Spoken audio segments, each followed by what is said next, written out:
to Yesu Kristo ƒe ŋkɔ me. Eƒe amenuveve kple eƒe ametakpɔkpɔ nesu mía katã si bena egbe bla ɖe agbe la gaƒoƒo ade be míava nɔ nya se mɔ sia dzi agblɔ nu si ke ne le dzidzi na mí la na Mawu ƒe dukɔwo kple ƒomewo katã. Akpe na mi be miawɔ miaƒe tosenuwo kple miaƒe ŋkukpɔnuwo na mía katã bena nu si ke Mawu di la gblɔ la nakpe ɖe ame ɖe ŋuti, adzra ame ɖe ɖo, adzra ƒome ɖe ɖo. Ena mía ame si ke no le enua yɔa mí bena dɔgbedela Emmanuel kple Dziama Awudza, dɔgbedelawo mí nyi tsita míawoe le emɔa nu gbagbo tsa míado gbe ɖa.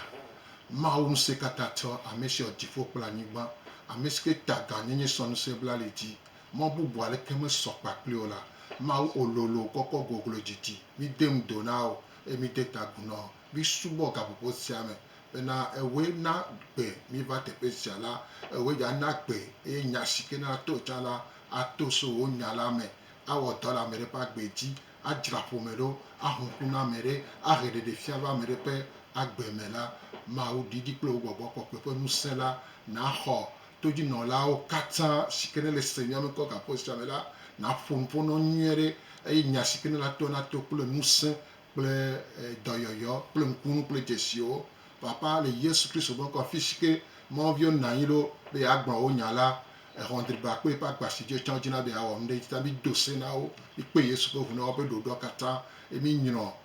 parti technique le Yesu Kristo ƒe ʋua me kple mía tsã kpata le Yesu Kristo ƒe ʋua me. Mí nyrɔ todzinɔlawo katã fi ko le katã, mí nyrɔ le Yesu Kristo ƒe ʋua bena nu sia nu si ke la gblɔ na ɖo to nyuie me, awɔ dɔ le ame ɖe ƒe agbe dzi. Yehowa Mawu akpe na wo, va dze gɔme na yi dzi ene nuwuwua míasɔ bubu kple dodoɖedzi kple akpedada na wo le Yesu Kristo ƒe ŋkɔ me. Amen. Amen. Enyo ɔsɔgbea de asi na wo. Akpe. Ke ami sɔ akpedada na Mawu ke na be mɔnukpɔkpɔ gasu míasi egbea be míagava yi míaƒe dodowo dzi. Míaƒe tanyagã ke mí le ƒonuƒo ŋutia enye ƒome ke tɔ te ɖo Mawu be kpɔɖeŋu dzi. Mawu be kpɔɖeŋu dzi ke nye Mawu tɔ, Mawu gbɔgbɔ kɔkɔe, Mawu vi. Eye mí ƒonuƒo geɖe ku ɖo ƒomeawo be ame sia ame ƒe dɔ ɖe asi ŋuti, ƒome fofo ƒe dɔ ɖe asi ŋuti ke nye ame ke enye ƒomedzikpɔla la kpɔ be ƒomedzi ela ta mɔ nyuietɔ na ebe ƒomea ela fiɔ dodo nyuietɔ ebe ƒomea ye ŋutɔ la nyi kpɔɖeŋu na ebe ƒomea. Eye mí gblɔ be ƒomedada be dɔ ɖe asi enye bena ela nye ame ke fana akɔ na ebe ƒomea ta eŋutɔ la tati be gbɔgbɔ kɔkɔe la nɔ fa akɔ nɛ ŋkeke sɔ yi ŋkeke me bena ne ba te wɔ ebe dɔ. Ƒomedada la nye ame ke edona dzi ɖe ƒo na ebe ƒomea, efiɔna nu ebe ƒomea eye egba tɔna te ɖe me na ebe ƒomea veve ɖe gatsɔ wua ebe dɔ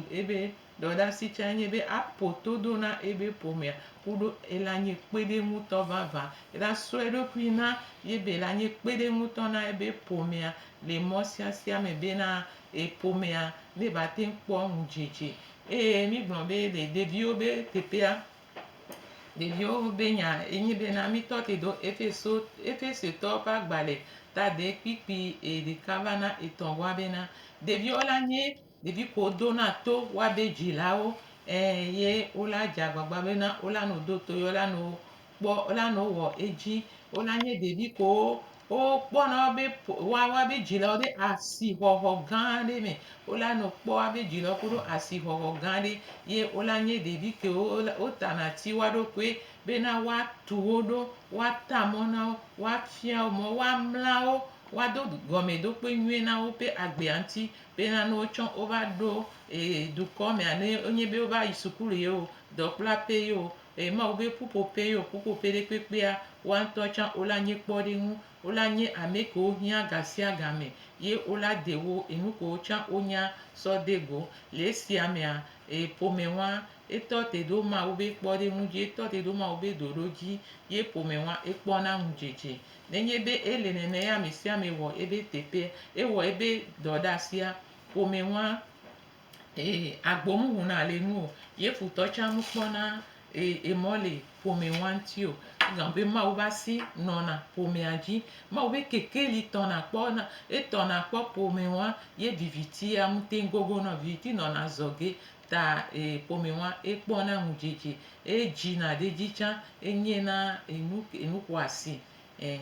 ke ami gbado kunu jina mi udo topodo ke ehia mi gbon suboto ka ke gbea mi la gbado nku de ka ve ko jina mi bena mi do la nya be nuwa o ke mi le ma ubi oso mi asia munye bena mi le wepo bena ewo pome fofo alo pome dada nenia munye do le wepo bena esron oje yenti o le we o alo esron muso a eje ba wone e o le wo alo esron nyonua eje koko ba wone alo evi o mu nene yo enye gome nye bena nemi ko ro ma to pa gba le we ne pipi we vea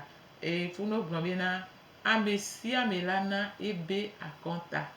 olana konta ameke do doana o ta ele bebe bena amesi amela kpoe do kwiji bena ela wo siasia ele bebe emi ga gbon bena ne mi le wo esia wa mi le de mi ape tododo doda ma ugbo adego mi le do to ma we gan ma we fio mi ebio so mi asita mi le do to ma we ve gwani be mi gba le dida se mi abe lonlon na ma wu mi le dida se mi abe lonlon na ma wu ye mi gba le so da se didi da de mi abe ngbedo me be na me ke zo mi aba ko to pe a ma geje do me o e la po mo la zon e gon mi ta mo vo ye mi gba gbon be eya ele bebede le pome me a nenye be na amede le pedo pibe ya yi le ta yi nye wu yi le ji kaka ela po ela jagwa be la didi va ame poti obe dope eya me ke chan le pobo ya yi le gome kaka ye awo ma wu mu wa me ni no gome kaka ma wu mu wa me ni chambe ni no jiglojo o ko le gome kaka o chon la jagbagba o la fonta ji be na azon va ni ya te zon asira sime o me ba zon li zon zoa asira sime ta mi sia me la po be dope la odo swenti be na e la te va no via gbo ne wa te so asira sime ni o la zon be na ma o be ta me dodo ani ba te npo me va mi gba le gbon be na afike o la te so enunue ke le mi asini mi te so na so wa enye mianto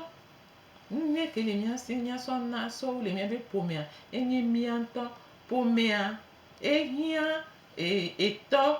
ehia eno ehia evi tamila jagbagba be mianto mila dogame na mi be pomea mi so mi do ko so na bribo eya enye unana vevere to ke kwasi ucha yo la so na le pome wa me yo la na le pome wa me kengwe o la va no pu do me to church to fike to a orija odola jagba be na pome o chan o la no po ye mu wo mi la no we do edu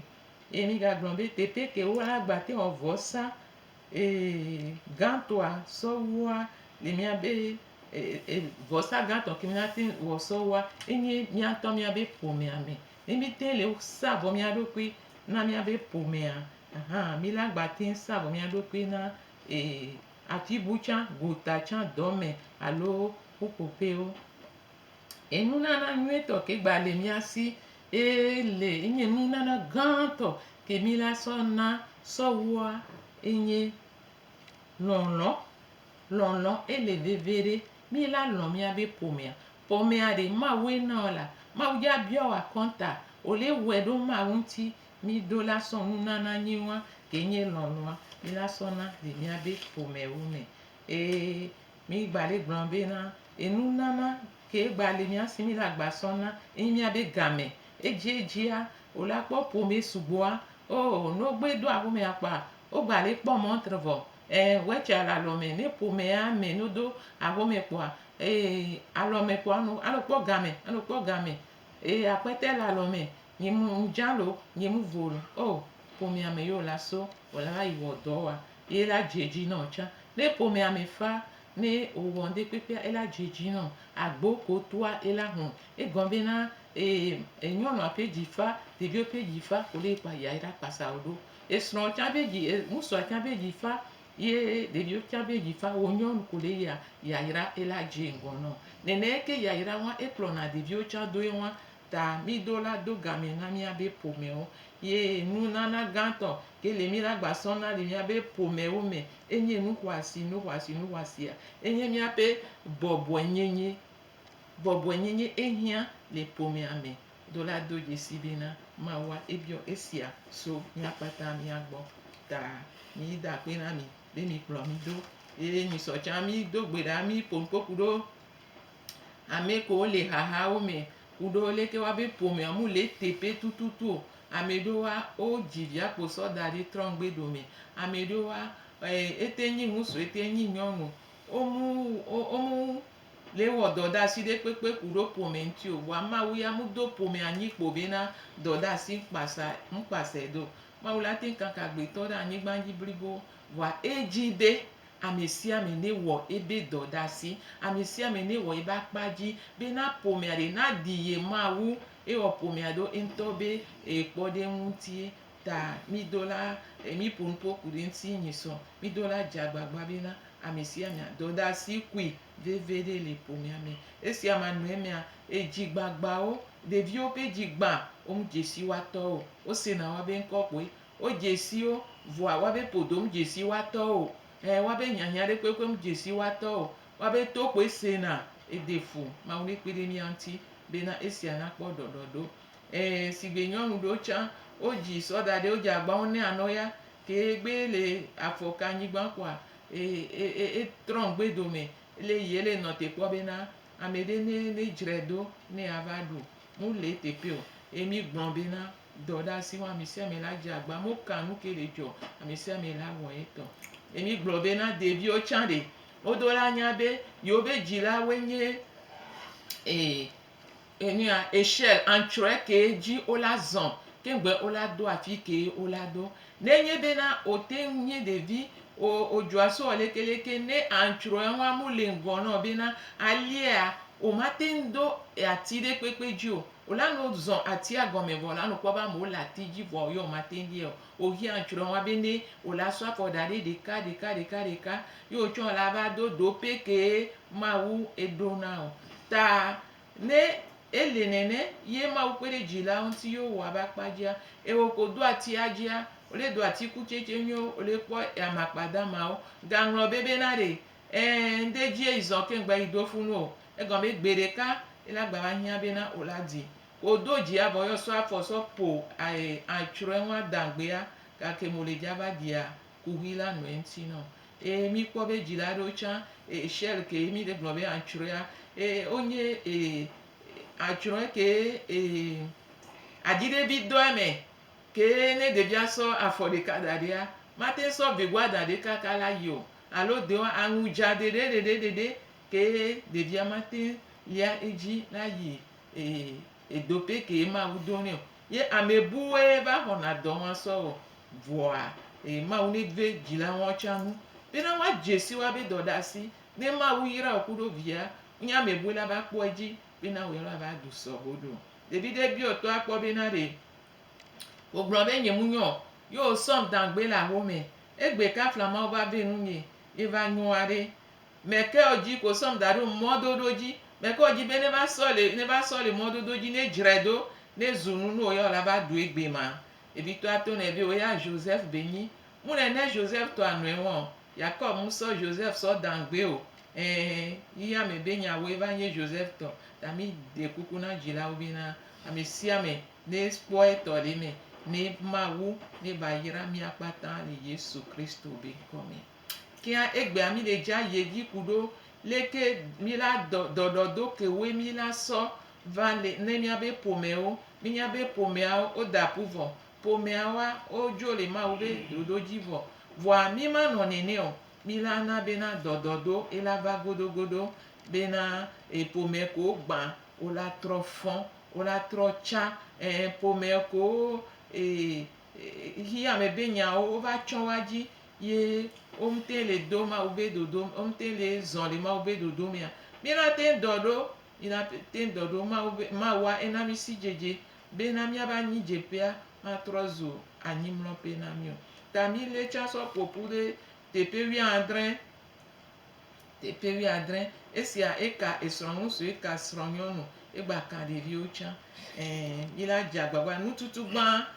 enututu gban ke mila wenye bena mila jagbagba bena bobo enyenye bagbe ela no miasi bobo enyenye beji ela no miasi bena mia dojesi afike mi dapule afike mi mte wo mia be doda sile otenyi to otenyi no otenyi via ele vevede bo la dojesi afike o dapule funu yenye dododo be gome jeje won ne odonku ojagba yopo afike o dapule a o po apo gbojo a ola de kuku ne vi onya de kuku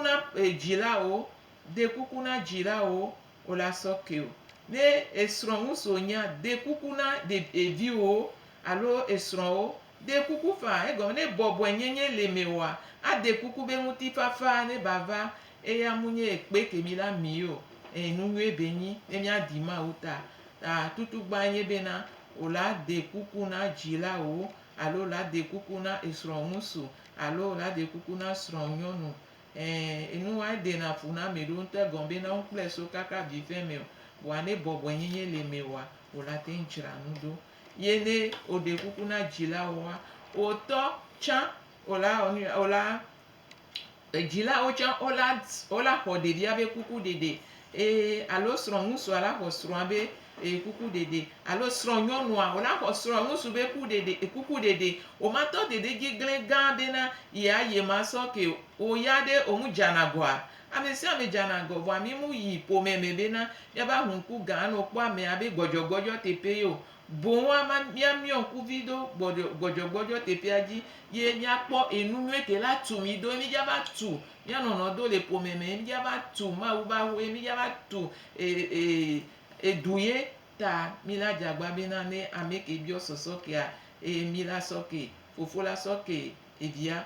dada la soke evia yesu soke la no esron usron to dome ele vevede le nwa me a omi la bi ososo ke mau mi la bi ososo ke mau ye mau cha ela soke mi de mau soke mi a mi a ho mau be soso ke ele vevede mi a ho mau be soso ke eye mi a cha mi a soke mi adokwe mi a soke mi adokwe ele vevede mi la keto mi a se funu nwere mi la soke mi adokwe egome be na nenye be eba vemene neye amere be jigba ne ejigba na wa afoke omi de na ngba nyona enya ko to na so mi abe nume a ngba nyona mi abe susu ko omi de na ngba nyona ezuna vengeance emi jina be mi abia no mi adoko je na mi adokwe awo ma mu bi obe na mi abia no na mi adokwe alo mi adoko jo na mi adokwe nenye be na ame agbe ososo ke be afopo a mi la so ke mi anono emi la so ke mi anono vo a nko se funu mi la gbogbo agbaje enu nwe yeye gome leke mi la de enu nwe yeye ba fo a ele vevere mi la troje enu nwe be afo mi la troje enu yeye gome le dodo nwe to ami leke mi a o mi aje enu yeye gome le dodo nwe to ami a mi la odo so nti san odana gbe na esron ye alo o wona odana pade tame na bi ko po be do odo abi nti ye va de kuku yo soke a o la po aleke o la gba tro le noa agba so e do de bena amere beji maga gba wa gome jeje ye ya ele vevere ye mi la tro sron leke mi la no ponu po do da mi anono gbo kudo bubu kudo lonlon ele vevere enu popo do no via gbo kudo bubu ku lonlon a ma te gbaji na mere pepe o ta mi la tro pla leke mi la no ponu po kudo mi anono kudo bubu kudo lonlon to hede pasa soso ke ado ye eke tongwa egba nye be nuko mi la no doto eye mi la so mi adokwe so do ame ate mi la doto ye o la sɔ ɖokui sɔ do esrɔ̃wo te eviwo la sɔ ɖeviwo sɔ la sɔ eɖokui sɔ do woabe dzilawo te ekpoe la te na bena etoɖoɖo alo leke wo le dza wɔa ela te kpɔe me vava ne mi do to vɔa mi la lɔ̃ bena mia bɔbɔ mia ɖokui Mawu biɔ so mia gbɔ bena mia bɔbɔ mia ɖokui ne mi gbe bɔbɔ mia ɖokui kpɔa enuɖe kpekpe ke mi le dzia mi la kpɔe Mawu ŋutɔ ela do mi ɖe edzi mi la kpɔ mi la enuya Samuel ƒe agbalẽ gbãtɔ Samuel ƒe agbalẽ gbãtɔ eta 15 ƒiƒi blaeve-vɔ-eve Samuel ƒe agbalẽ eta gbãtɔ taflatse gbãtɔ eta 15 ƒiƒi blaeve-vɔ-eve agblɔ bena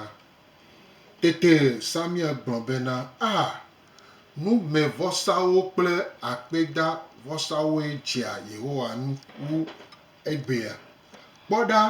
toɖoɖo nyɔ wu vɔsa eye nusese nyɔ wu agbo ƒe ami abatrɔ yi dzi ɖeka ke tete Samuel gblɔ bena numevɔsawo kple akpeda vɔsawoe dzea Yehowa ŋu wu egbea kpɔɖa toɖoɖo nyɔ wu vɔsa eye nusese nyɔ wu agbo ƒe ami. Amen. Toɖoɖo nyɔ wu vɔsa ne mi do toa mianya be mi le do to Mawu ye ne o do to srɔ̃ ŋutsua o le do to Mawu ye o do to srɔ̃ nyɔnua o le do to Mawu ye o do to dzilawoa o le do to Mawu ye egɔ̃ be ŋuwo kpata Mawu ye le enye akametia na mia kpata gake me o le kpɔ be yebe dzena do ŋku bena aƒo dɔdasia tsã ele veve ɖe ne o le biɔ dzena alo le nɔ te kpɔ dzena ado ŋku be dɔdasi wa tsã edo la kpasɛ do edo la do ŋgɔ na dzena ŋutɔ tsã nene ehia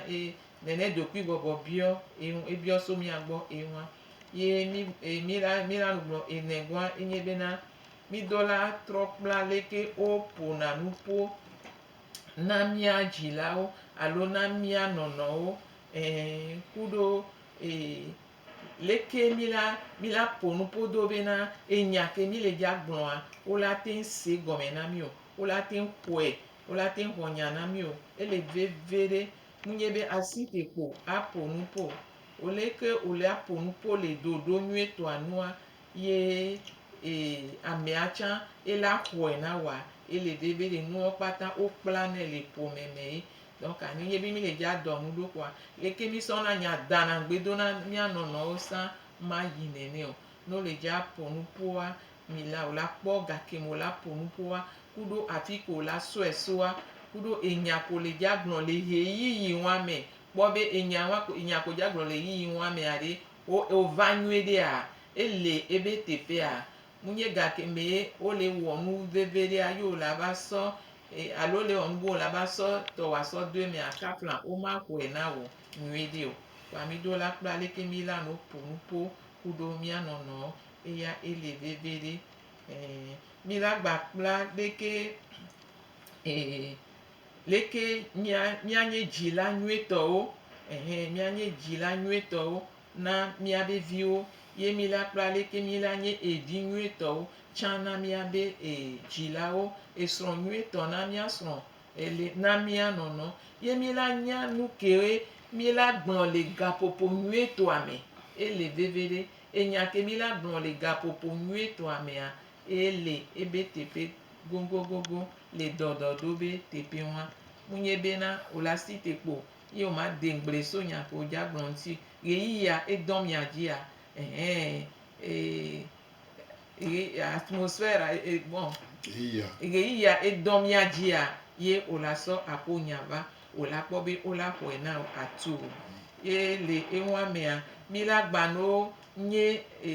akpedala le enu vi tukui sɔetɔa mea mi la nye akpedala kuɖo gãtɔ akpata ne mi te le da akpe le vi tukui tɔa mea gãtɔa tsã mi la te da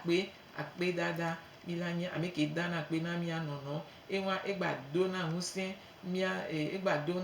mi le epome pe dzadzra ɖo me evi la da akpe na dzilawo dzilawo tsã la da akpe na ɖevia wɔ dɔ ɖe ke nyoa awɔ da akpe nɛ la kaka wò le afɔ vi wò aklɔ nu vɔ tutu afɔkpa sɔ va da ɖe nɔ gblɔ nya nyuie ɖe nɛ gblɔ nya nyuie ɖe ƒe agbedzi gblɔ nya vivi ɖe ƒe etome ku ɖe ƒe dzime ne ba sɔ dzo ku ɖoe kaka wò le fɔa ono kpata sɔgbe le akplɔ dzi da akpe na srɔ̃woe da akpe na srɔ̃ do dzidzɔ nɛ ye ke esrɔ̃ tsã ye do ŋku dzi o esɔ ŋɖe va alo dzagbagba na da akpe nɛ ne ewɔn kpata mi le da akpe na mia nɔnɔa wo la kpɔ bena mi le nya nu ke wo yiwo le wɔ edo na dziɖeƒo na me le ƒomea me ŋutɔ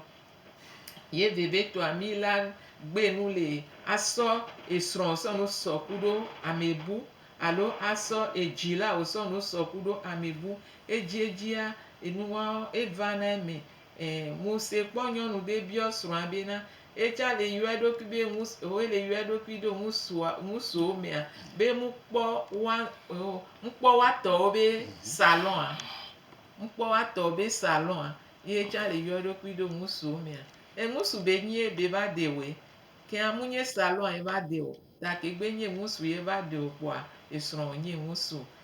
mawu la te ve nu etsã be salɔa la va kpewu eko kpoa ye bu be salɔa ye wɔ be amea nye ŋusu ele ŋusu me tsã ŋusuwo tsã wokpɔna be wotsɔ nyi nyɔnua mu nye ŋusu va dzi asi kplɔ ye wobiɔ ta o ɖe nyɔnu ye wokpɔ ye dzɔdzi nɔ ye wokplɔe va bibla gblɔna mi be ame ke kpɔ nyɔnua ekpɔ nu nyuie no do ŋku nya wa gasia game bena enu nyuie ko kpoa ale be nɛ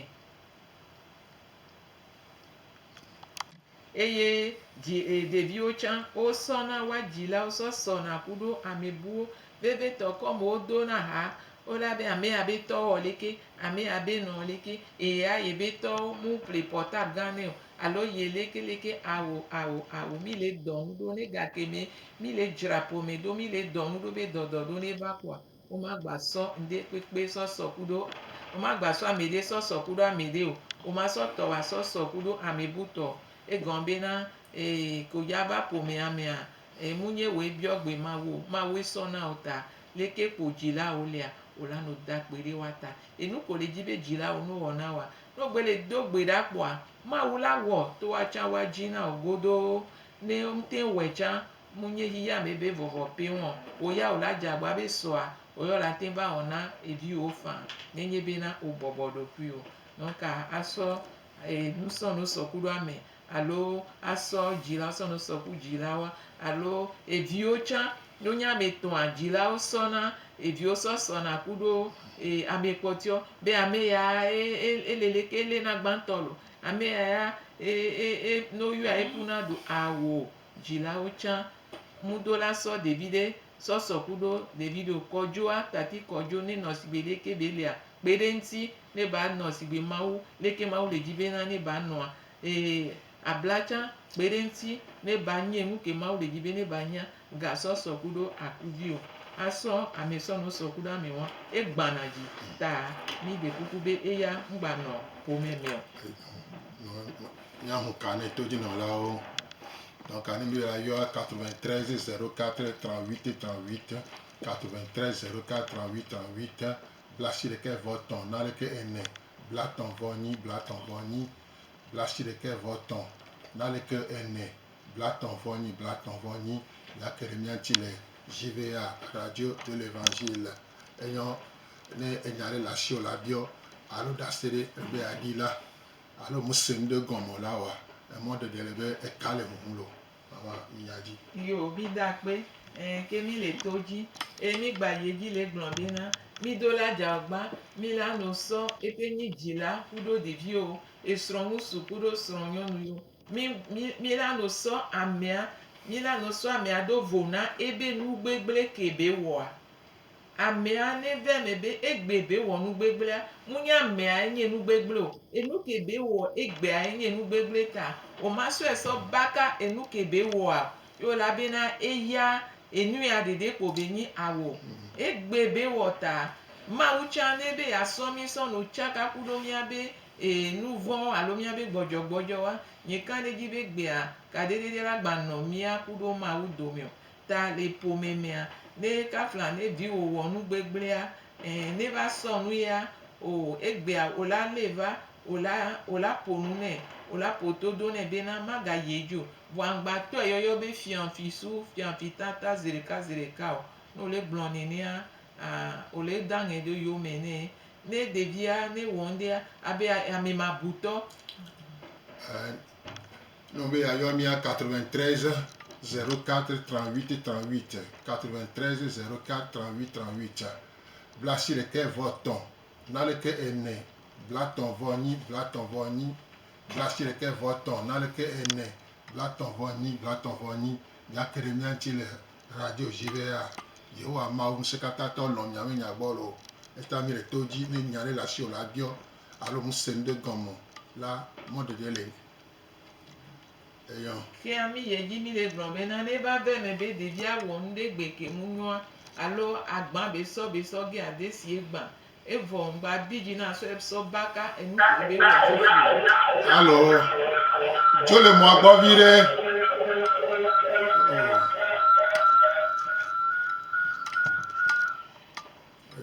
Enu ye ke be wɔ so janvier kaka ba na décembre e décembre ye be sɔ nua sɔ gba o do ŋkɔ nɛ fifi dze ɖevia ebe dzi la xɔ ela se bebe eke be wɔ so janvier eke be wɔ so janvier ba na décembre de. Allo kaso mi le toji mi le radio JVA 93 04 38 38 93 04 38 38 Blasi le ke voton na le ke ene blaton voni mi le radio JVA mi le pompo kudo pome onti mi pompo kudo le ke ne pome agba le ko la te drelo ne gbagba kanya chala mawu one enyona. Allo mawu musekatato ejranero musike vuvua e ajranalo le famille a vuvu cha ejranelo le chete la que ne drona machine o la ta ano disala ne awata le de cha o ne ka enyona ngba tro do ne donc ne famille a munyo cha wa mawu musele sibe no tro bova mawu la perinti o fo me la tro bova mama ha emi le gblɔ bena menye bena amere wɔ nua mu nyoa ŋgbasɔ sɔ tsaka enu ke be wɔa yo la sɔ ŋkɔ wa sɔ do ne o. Allo. Bonjour, me qualifique comme émission.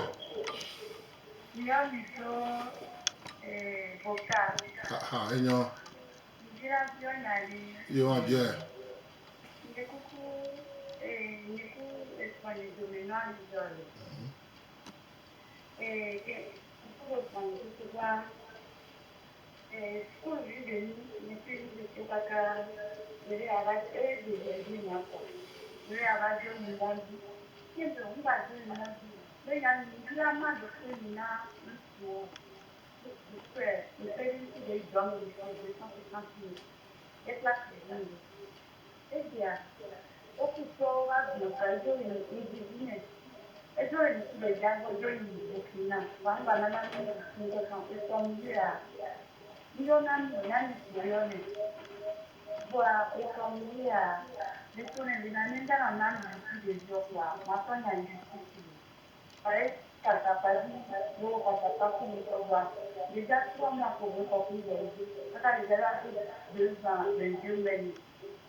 Enyo ne la nyore ne mi pare ayobi le hors antenne yo mi la bana mba ne fagi no Yesu le melo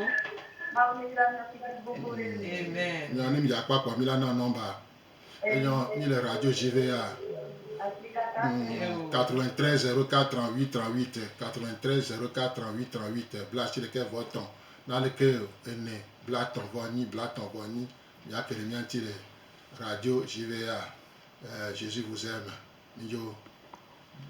Yo, ke ami gbale gblɔ bena mu hia bena ne mi le pomemea bena mia lo kpɔ dzidzɔ ŋuti fafa la nanyia ne nugbegble de va ge ɖe me koa enugbegblia mi la le sigba flaga ne. Allo. Allô, Allô, bonjour. bonjour. Me kaifi ka yamiso. Meilleur soir agité. Aha, enyo akebeto fonyeria. Ametia me konyere Yo, nyawe le dodi. Yo, yo. akpe. Ngo maula black banani. Amen. Amen. Ni do décider gaya me yi ane kenile a. Pour me benoi foyer o le do problème sobo. Et agbeto tiaka. Le foyer o me nu majo le job. Et mi caresse mau pour la honani. Amen. Voilà, nyame nyako mi le gbɔn wa eto dzidzɔ na míale gbede wa eto míade va visite mi le radioa yefi ke kodzi mi lo Bon, mi le ni agabu me mi le tokon séminaire. aha Mi le tokon séminaire. aha Yo, no be ya wa kpo mi kwa yo mi le hors antenne kwa. Ya kpo gamera yo nde kule nɔmba ya dzi a Awa o, mi la wa na no bagabu me. eyo Yo, no no míame ira. do wa míabe problème sɔgbɔ Mi mi apo ma te gblɔ le antenne adi o oh, yo wa. ali da pe Yo. Ma o ira baba. Nare ke me gblɔ na mawo. Kegbe dede go kwa ele dza wenti do elo. yo akpe na mi. Yo. Enyo, mi le toji 93 04 38 38 93 04 38 38 mi le radio JVA ni nyare la show nyare ditino le di don tia wa nkwe wa sende comme fly if ya le di la ba se comme là mode de le mi le radio JVA 93 04 38 38 Emi le gblɔ dɔdɔdo le ƒomea me. Ta ne mi lia, nenye be amea enu ko le dzi be le wɔ kaka dzo ɖa va na memle ɖa ekɔsi ɖa ɖe eko dzi nu wɔ tsã agbasɔ do ŋkɔ nɛ o gbasɔ baka amea kpata o ame nyuie ko kpɔa ye oƒo kpakpakpa ye oku ɖe ŋutia ye ŋua ya mate na bena wola sɔ ŋkɔ bu sɔ pui o gbasɔe sɔ baka enugbegble kebe wɔa nenye bena wote kana fui na nyuiwo kebe wɔa ye ya mu nyɔa wola te gblɔ ne fa o ya mu le teƒe o vɔa nenye be nu kana fui ŋutɔ tsã gbeɖegbeɖe o ye va wɔe ya yo sɔ do ŋkɔ nea odapu ƒome ŋua mate ŋsẽ ŋu o ele srɔ̃ dome ele ɖeviwo dome ta mi la dze agbagba bena mi la nu kpɔ ɖeviwo kuɖo mawu be ŋku míasrɔ̃ kuɖo mawu be ŋku ke mawu tsã sɔ le kpɔ wa ye ne gbegble va míadze agba míasi gbe ɖeke mi tsana yi kpɔa míaɖe gbegblea zaa ame ɖe le dza da ayi kpɔ ye esɔ ayia be edza tsɛ ye kpɔ gbegble ɖe me kɔkɔ ayia va yi kɔŋgbe kpɔa awo eblia ye kɔkɔ va yi kɔŋgbe kpɔa awo egbe de gbegblea kpa etu nɛ be gba ɖuna ku be nyuie ɖe ta agbetɔ mi xɔ asi wu bli kɔ ayi ne gbegble le mea míadze agba kpɔa míaɖe gbegblea dzo ye mi la gba nɔ nyuie ɖe sesẽ ɖe le ƒomea me. Yo, mi le radio JVA 93 04 38 38 93 04 38 38 blasi ɖeke vɔtɔn naleke ene blatɔn vɔ nyi blatɔn vɔ nyi blasi ɖeke vɔtɔn naleke ene blatɔn vɔ nyi blatɔn vɔ nyi kpɔa akele mia dzi ne nya ɖe le dzidzi nɔ alo dzi la biɔ nya ɖe se alo dzi la ɖi ɖase vi sui ɖe asɔ do ŋusẽ ame ɖe la woe zɔn lo. Enyo mi la gakpla leke wo dena nya nyuie le enya gbɔgblɔ me ne ame ɖe dza gblɔ nya ɖe na wa eku ɖo nɔnɔme ke me be lia doma nya mu le ɖokui me le gaƒoƒoa me o alo ŋɖe mu le yi edzi tutu o ela te gblɔe ku ɖo dzi bibi faa mu le nene o mu nyɔ nene o vɔa ne alo nu tsi kɔ nɛ ela te gblɔ nya sugbɔ wu leke wɔ le dzi vɔa wola ƒuto anyi bena enya ke la dɔ dzi wɔa yo yɔ la de le me mu nye ke kpata be gblɔa yo la lɔe o awo ne mi le ƒome me kpɔa mi la eke enya ya mi la ela va kpoe mi la gblɔ nya kpoe mi la do dzi kpoe mi la ka fi kpoe. Alo, me ka fi ka yɔ mi so. Alo, ponupo. Alo. Oui, allô. Aha. JVA. JVA. Yo, mi dogbe na mi o. o mi xɔ gbe ne mi lo. Mi ga ko mi so bana mi di kan ya. Èèyàn ó bí ayé. Ní bí ọmọ ọgbọ́n ní Kẹ́ńtà. Amen. Ní kẹ́ńtà máa gbẹ̀ ní bẹ́ẹ̀. Ní ẹgbẹ́ sọ́sọ́ kìíní. Ní ìdílé ìjàpọ̀ náà. Ní ìdájọ́ kúkú náà tó ń tẹ́tí. Bọ̀ ní ọ̀kẹ́kẹ́ wa, mo ní àwọn ọ̀nà. Káfíà, ní ilé kápù náà nù. Yóò wù ẹgbẹ́ náà kúkú náà. Bọ̀ ó sùn ẹgbẹ́ náà kúkú náà.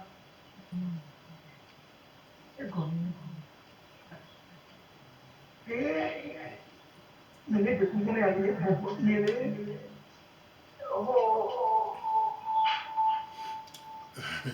yele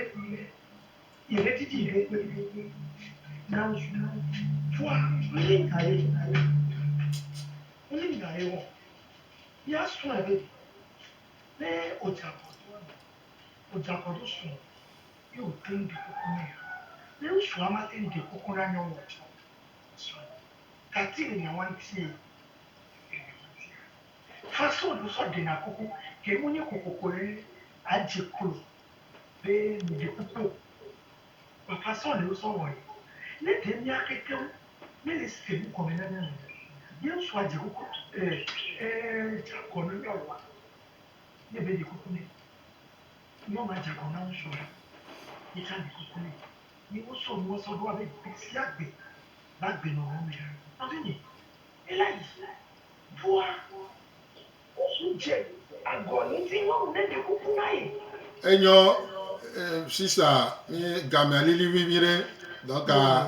yo no be ayomi le hors antenne. Mi se gome no, ye mi la gba trobe jinyi so nya bebe yo blon, mi la ga trobe e jinyi so. Boane mi kpacha mi la na numéro la yomi le hors antenne. Enyo ni mi be ayomi le hors antenne la yo maman le 90 34 31 53 90 34 31 53 mi ba yo fi fiolo mi pa voix et mi atteint yo yo. Mi ti ewo me gbe ami la te yo. Enyo donc a kami alilimi intitami ba donc kum jine mi ato les cours bibliques par correspondance ça mais il y a beaucoup de gens qui ont pris les enveloppes, les cours bibliques par correspondance et qui ne l'ont pas retourné. Nous vous en supplions,